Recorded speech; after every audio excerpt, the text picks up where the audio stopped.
läget? Det är bra. Det är väldigt bra. Jag släpper ju platta denna veckan så nu ska man vara glad.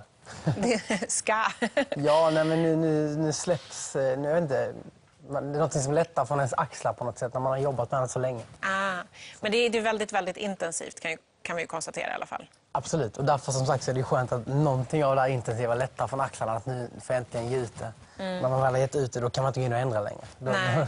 Ja, men jag förstår vad du menar. Släpper lite man skönt. det jobbet, liksom. Då kan du släppa det. Kan du ägna dig åt allt det andra som är mera framträdanden och så. Här har jag skivan. Det är den första av 2 som ska komma i år. Jag tänkte bara återkoppla till de här väldigt rara tjejerna i NSK. Fotboll. Du är ju gammal fotbollsspelare också och vet jag ägnade dig väldigt mycket åt fotboll när du var yngre. En lagidrott. Från det till den här fokuseringen på liksom ensamprestationen. Fotbollen gjorde ju att man blev lite av en vinnarskalle, tror jag. Och det är väldigt roligt. Det är sånt man behöver när man är en liten kid. Liksom. Och man behöver vara i ett lag, man behöver lära sig att jobba tillsammans. Allt det där. Så att det är skitkul. Men du ägnade ganska mycket tid åt det. Det var inte bara någon säsong så där. Nej, jag spelade fotboll 5 dagar i veckan tror jag när jag var yngre. Men sen så jag blev signad redan när jag var 15 ju. Och då hann jag inte längre. Ja. Nej. Så då valde du musiken. Jag höll på att säga, ångrar du dig idag? Men det var för dum fråga. Absolut inte. Alltså, det har alltid varit musik från att jag var 6 år gammal. Fotbollen var på något sätt mer en hobby. Liksom, det var inget jag satsade på det sättet, även om jag lirar väldigt mycket. Och en fotbollsnörd i grunden. Men musiken har alltid varit nummer 1. Ska du kolla på damfotbolls-VM? Ja, jag ska väl försöka som sagt hinna följa så gott det går. Men du har lite mycket att göra. Jag har tagit upp det och visat det några gånger. Kvällstidningarna skriver om att du fick fly från... Men Tilde, du ska inte läsa skvallertidningar. Det var kvällstidningarna i och för sig, men jag Ja, fast det är väl samma sak.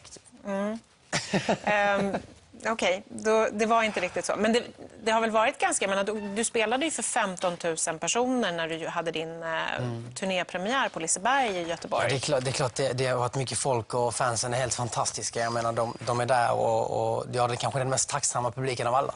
De som... Ja, precis, där har vi en bild därifrån. Kolla vad fint. Ja. Det måste vara en mäktig känsla att stå och titta ut över det här. Absolut, man blir lycklig varenda gång man förstår det. Men sen...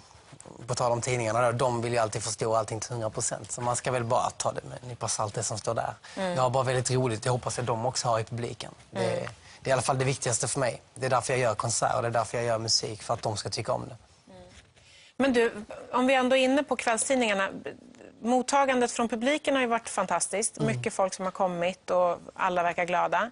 Mottagandet från kritikerna har inte varit fullt lika fantastiskt. Du har fått ganska svala recensioner på turnépremiären och sådär. Ja, men alltså, tyvärr så är det ju så att det är en människa på 50 plus som sitter och tycker om min musik och min konsert. De blir bara äldre och äldre för varje gång du svarar på frågan, tror jag. Vet, man blir liksom... Jag håller inte med dem. Jag tycker väl att så länge min publik är nöjda så är jag nöjd. För jag gör musik för dem, inte för en snubbe på 50 plus som är lite bitter på en tidning. Liksom. Det kan inte jag... Fast du låter ändå arg när du låter ju ändå så här... Det är lite absolut inte. Det glider av en samtidigt som man tycker väl bara att han får tycka så. Liksom. Men det är liksom, alla tycker olika. Och jag gör ju musik för fansen. Och om inte han gillar min musik då gör han inte det. Och om någon annan gillar det så gillar de det. Det är därför alla recensioner är olika. Jag fick en 3 någonstans, jag fick en 1 någonstans. Liksom. Och liksom, det skiljer sig jättemycket. Men blir du inte ledsen? Blir du inte liksom arg någonstans? Du har ju ändå liksom en liten Zlatan inneboende i dig som liksom vill säga precis vad du tycker och tänker. Och men jag har alltid tänkt så här att ska man komma långt då måste man bara lära sig att vara både hatad och älskad. Och det tror jag är grunden till att bli en stor artist i framtiden. Men det är rätt tufft. Alltså för det finns ju någon slags... Jag tänker så här att när man också väljer artisteri eller när man väljer att ha ett jobb som är mer eller mindre offentligt så ligger det någonstans, det ligger någon slags längtan efter att få föra ut sitt budskap, att folk ska lyssna, att folk ska tycka om det och kanske också att man själv vill bli sedd och omtyckt. Men då är du ganska så här, saklig med det när du säger att man får finna sig bli hatad också. Ja, men det är självklart när man väljer att göra en slags musik. Jag gör pop. Jag älskar pop. Jag gör jättemycket show när jag har konsert för att jag älskar show. det finns ju folk som verkligen tycker det är skittöntigt. Eller så finns det folk som älskar det. Och jag vill inte vara mitt emellan. Man vill inte bli mellanmjölk liksom, som alla tycker okej om. Då är jag hellre en person som man antingen tycker om jättemycket eller jättelite. Det tror jag mer på. Och sen så känner jag att det kan jag leva med så länge de som tycker om det väldigt mycket tycker om det så mycket. Och det är de jag fokuserar på. Det är de jag tar till mig. De som finns i mitt hjärta liksom, när jag står på konserten. Det är de 15 000 personerna. Inte recensenten längst ner i hörnet. Liksom, det är så jag tänker. Liksom. Och därför så spelar det ingen roll för mig. Lika fokuserad som alltid. Ja, jag är så glad så länge jag kan göra det här. Och så länge fansen ger mig det här mottagandet som vi har fått. Och själv tycker jag plattan har blivit skitbra. Jag tycker jag har fått hitta ett sound äntligen som jag börjar gå mot, även om det bara är början. Som är mycket mer elektro, mycket mer pop med massa elektroinfluenser. Och mer om man hittar man sig själv. Även om det bara är andra plattan. Man kanske hittar sig själv på sin fjärde platta liksom. Men du är så vansinnigt ung. man måste ju låta det ta tid. Ja, men precis. Och då, man får inte ha för bråttom. Nej, även om du har ju brådigt. Du kör ju på liksom.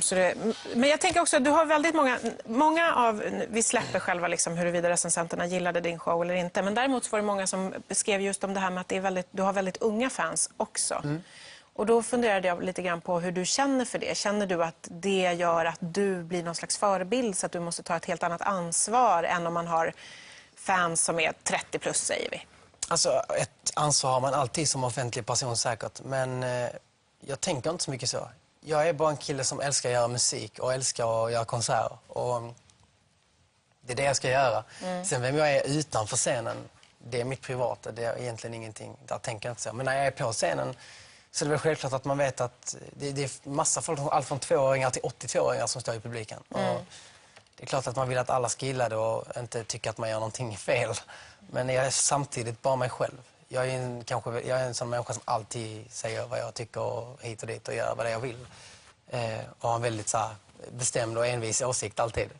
Vet folk som jobbar med mig. Och därför är det viktigt att jag behåller fast vid det. För så länge jag gör det så kommer det aldrig spåra. Det kommer aldrig liksom kunna komma fram någon och säga att jag har varit en dålig förebild. För jag har bara varit mig själv. Och gillar de inte mig, då gillar de inte mig. Gillar de mig så gillar de mig. Jag vill aldrig förändra min personlighet och mig som artist. Liksom. Vi pratade lite grann om det faktum. Du gjorde ju sommarkrysset igår kväll. Ja. Och det var ju jättemycket folk och det var liksom... Ja, du var väl huvudnumret, vad jag förstår, i sändningen igår.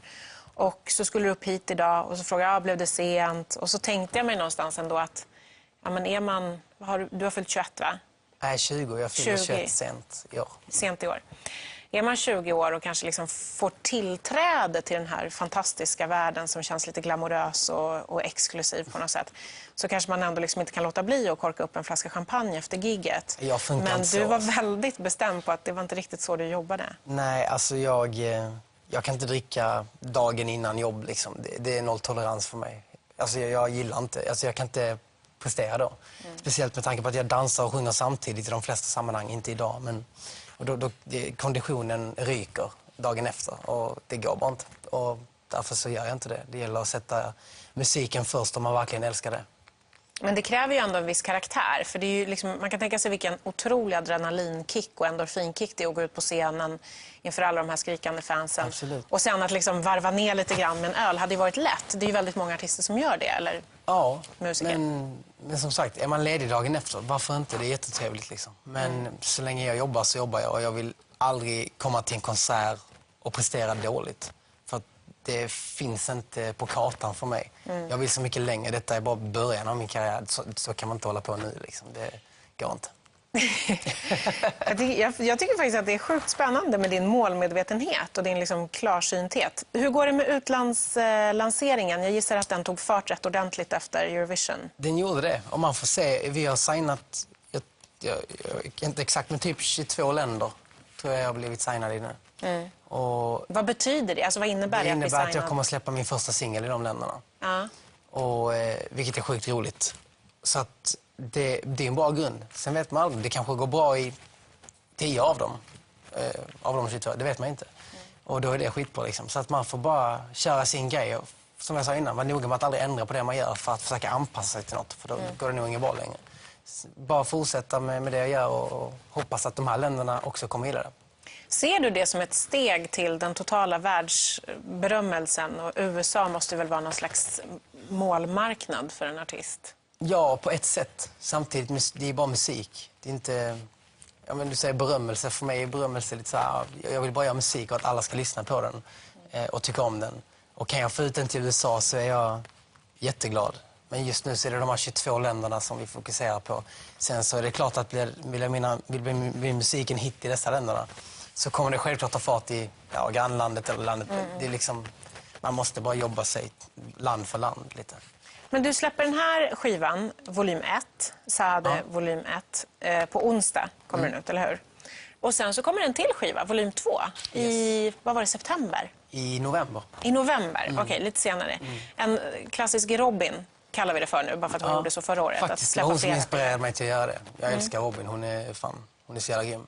Och, jag skrev så mycket låtar och jag skriver så mycket låtar fortfarande nu hela sommaren. Och kommit in i något stim där jag Jason Gill och Jason som rappar på min nästa låt, Hearts in the Air.